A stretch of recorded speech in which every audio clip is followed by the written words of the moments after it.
क्या आपने कभी सोचा है कि माता वैष्णो देवी कुमारी कन्या रूप में ही क्यों पूजी जाती हैं, जबकि अधिकतर माता के स्वरूपों की पूजा सुहागिन देवी के रूप में की जाती है? लेकिन माता वैष्णो देवी का स्वरूप इससे भिन्न क्यों है? इसके पीछे एक रोचक पौराणिक कथा है जो बहुत कम लोग जानते हैं। इस वीडियो में हम आपको बताएंगे कि आखिर माता वैष्णो देवी कुंवारी क्यों हैं और उनके इस रूप के पीछे कौन सी रहस्यमयी कथा जुड़ी हुई है।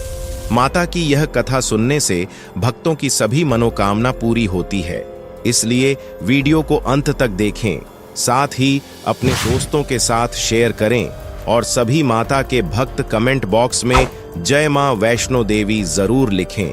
नमस्कार दोस्तों, यह कथा त्रेता युग की है, जब दक्षिण भारत के रामेश्वरम में समुद्र किनारे एक सुंदर गांव था, जहां रत्नाकर नाम के एक पंडित रहते थे। पंडित रत्नाकर शिवजी और मां आदिशक्ति के बड़े भक्त थे। गांव और शहर में रत्नाकर जी का बहुत मान सम्मान था, लेकिन उनकी कोई संतान नहीं थी। उनकी पत्नी हमेशा मां आदिशक्ति से संतान की प्रार्थना करती रहती थीं। कई सालों तक उन्होंने मां की पूजा अर्चना की। आखिरकार कई वर्षों की प्रार्थना के बाद एक दिन मां ने उनकी सुन ली। रत्नाकर की पत्नी गर्भवती हो गई। एक रात रत्नाकर के सपने में एक बालिका आई और कहने लगी, मैं तुम्हारे घर आने वाली हूं, लेकिन एक शर्त है, तुम मुझे जो कुछ भी मैं करना चाहूं उसमें रोकोगे नहीं।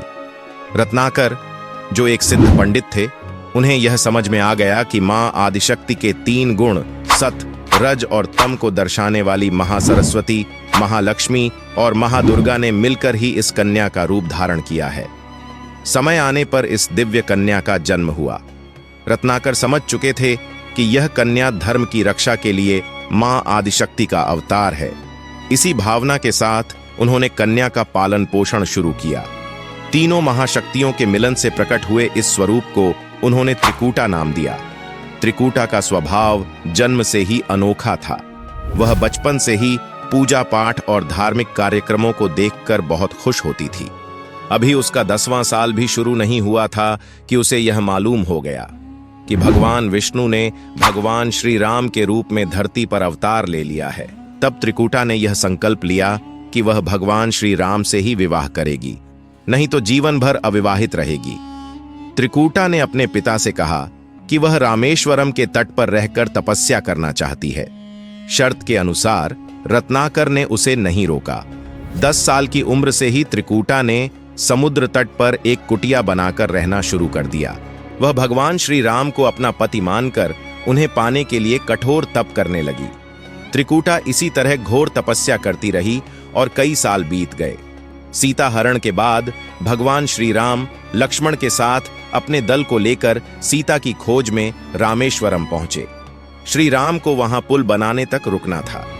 एक दिन भगवान श्री राम समुद्र तट पर विचरण कर रहे थे, तभी उन्होंने एक तेजस्विनी कन्या को ध्यानमग्न देखा और आश्चर्यचकित हो गए। उस कन्या के ओज और आभा से वह स्थान अलग ही प्रकाश से जगमगा रहा था।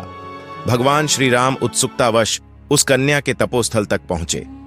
भगवान श्री राम ने उस कन्या से पूछा, देवी, तुम कौन हो और इतनी कम उम्र में इतना कठोर तप क्यों कर रही हो? ऐसी कौन सी इच्छा है जो तुम्हें इस घोर तपस्या के लिए प्रेरित कर रही है? कन्या ने विनम्रता से भगवान को प्रणाम किया और अपना परिचय पंडित रत्नाकर की पुत्री त्रिकूटा के रूप में दिया। फिर त्रिकूटा ने अपनी प्रतिज्ञा के बारे में बताया। वह जान गई थी कि उनके सामने स्वयं भगवान श्री राम खड़े हैं, इसलिए उन्होंने विनम्रता पूर्वक उनसे निवेदन किया कि वे उन्हें अपनी पत्नी के रूप में स्वीकार कर लें। इस पर भगवान श्री राम ने कहा, यह संभव नहीं है। मैं एक पत्नी व्रत का पालन कर रहा हूं और अपनी पत्नी के अपहरणकर्ता को दंड देने के लिए सेना सहित यहां तक आया हूं। त्रिकूटा को यह सुनकर बहुत आघात पहुंचा। उन्होंने अपने कठोर तप का हवाला देते हुए भगवान श्री राम से विवाह करने की फिर से प्रार्थना की। त्रिकूटा ने कहा, प्रभु, क्या मेरा तप व्यर्थ चला गया? क्या मेरे तप में इतनी शक्ति नहीं है कि मैं आपको पा सकूं? यदि मेरा तप अभी पर्याप्त नहीं है तो मैं इसे और कठोर करूंगी और तब तक करती रहूंगी जब तक मेरी अभिलाषा पूरी नहीं हो जाती। भगवान श्री राम ने कहा, जब मैं सीता जी का पता लगाकर लौटूंगा तब तुम्हारे पास आऊंगा। अगर तुम मुझे पहचान लोगी तो मैं तुम्हारी इस बात पर उचित निर्णय करूंगा। त्रिकूटा को यह सुनकर बहुत प्रसन्नता हुई कि उनका तप सफल हो रहा है और भगवान ने उन्हें स्वीकार करने का आश्वासन दिया है। अब उन्हें अपने स्वामी की परीक्षा में सफल होना है। इस प्रसन्नता से भरकर त्रिकूटा का उत्साह और भी बढ़ गया। उन्होंने और भी कठिन तप करना शुरू कर दिया। उनके तप का प्रभाव ऐसा था कि उनकी कुटिया के आसपास का पूरा क्षेत्र एक विशेष प्रकाश से जगमगाने लगा। भगवान श्री राम ने रावण के साथ युद्ध कर उसे पराजित किया। उन्होंने विभीषण को लंका का राजा बना दिया और अपनी पत्नी, भाई और पूरी सेना के साथ अपने नगर को लौटने लगे। लंका विजय के बाद प्रभु पुष्पक विमान पर सवार होकर वापस आ रहे थे। भगवान श्री राम को त्रिकूटा से किया अपना वचन भी निभाना था, इसलिए रामेश्वरम के तट पर पहुंचते ही उन्होंने विमान रुकवा दिया। यह देख सभी आश्चर्यचकित हो गए। तब प्रभु ने उनसे कुछ समय प्रतीक्षा करने के लिए कहा। इसके बाद वे अकेले ही आगे बढ़ गए।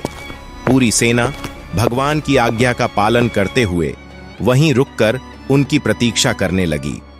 भगवान श्री राम ने एक बहुत ही वृद्ध ब्राह्मण का रूप धारण किया और देवी त्रिकूटा के पास पहुंचे।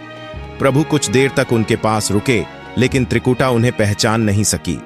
भगवान ने उन्हें पहचानने का मौका दिया, लेकिन देवी त्रिकूटा उनकी लीला को समझ नहीं पाई। तब भगवान श्री राम अपने वास्तविक रूप में आ गए और त्रिकूटा से कहा, देवी, मैं आपको दिए वचन के अनुसार आपके पास आया था, लेकिन आप इस परीक्षा में सफल नहीं हो सकी। वैसे भी इस जन्म में मैंने सीता से विवाह कर एक पत्नी व्रत का संकल्प लिया है, इसलिए तुम्हारे साथ विवाह करना संभव नहीं था। देवी त्रिकूटा यह सुनकर कुछ निराश हो गईं। भगवान श्री राम ने उनकी मनोस्थिति को समझ लिया और मधुर वचनों में बोले, देवी, आपको निराश होने की जरूरत नहीं है। आपका संकल्प दृढ़ है, इसलिए मैं इसे व्यर्थ नहीं जाने दूंगा। इस युग में एक पत्नी व्रतधारी होने के कारण मैं विवश हूं। कल युग में जब मैं कल्कि के रूप में अवतार लूंगा, तब मैं तुम्हें अपनी पत्नी के रूप में अवश्य स्वीकार करूंगा। भगवान श्री राम ने कहा, तब तक तुम हिमालय स्थित त्रिकूट पर्वत पर जाकर तप करो और मेरे उस अवतार की प्रतीक्षा करो। भगवान ने उन्हें आशीर्वाद देते हुए कहा, तुम इस संसार का कल्याण करते हुए भक्तों के कष्ट और दुखों का नाश करती रहो।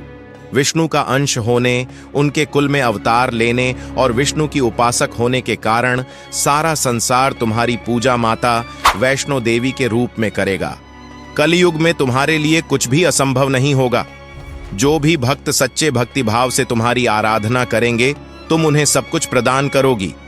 भगवान श्री राम यह वरदान देकर वहां से चले गए। त्रिकूटा भगवान श्री राम से मिले इस वचन से अत्यंत प्रसन्न थीं। उन्होंने प्रभु के आदेश के अनुसार संसार के कल्याण का संकल्प लिया और तप करने के लिए उत्तर भारत के माणिक पर्वत श्रृंखला के 3 पहाड़ों वाले त्रिकूट पर्वत पर आ गईं। वहीं वे माता वैष्णो देवी के नाम से विराजमान हैं। श्रीहरि का वरदान प्राप्त होने के कारण वैष्णो माता अपने भक्तों की सभी मनोकामनाएं पूर्ण करती हैं। इसलिए माता का स्वरूप कुंवारी का है, क्योंकि वे श्रीहरि के कल के अवतार की प्रतीक्षा कर रही हैं। उस अवतार के बाद भगवान उन्हें अपनी पत्नी के रूप में स्वीकार करेंगे। मुझे आशा है कि आपको माता वैष्णो देवी की ये अद्भुत कथा पसंद आई होगी। अगर आपको वीडियो पसंद आई है तो वीडियो को लाइक करके कमेंट बॉक्स में जय मां वैष्णो देवी जरूर लिखें और ऐसी ही रोचक कथाओं के लिए हमारे चैनल को सब्सक्राइब करके बेल आइकॉन दबा दीजिए। मिलते हैं अगले एक और दिलचस्प वीडियो में, तब तक के लिए जय माता दी।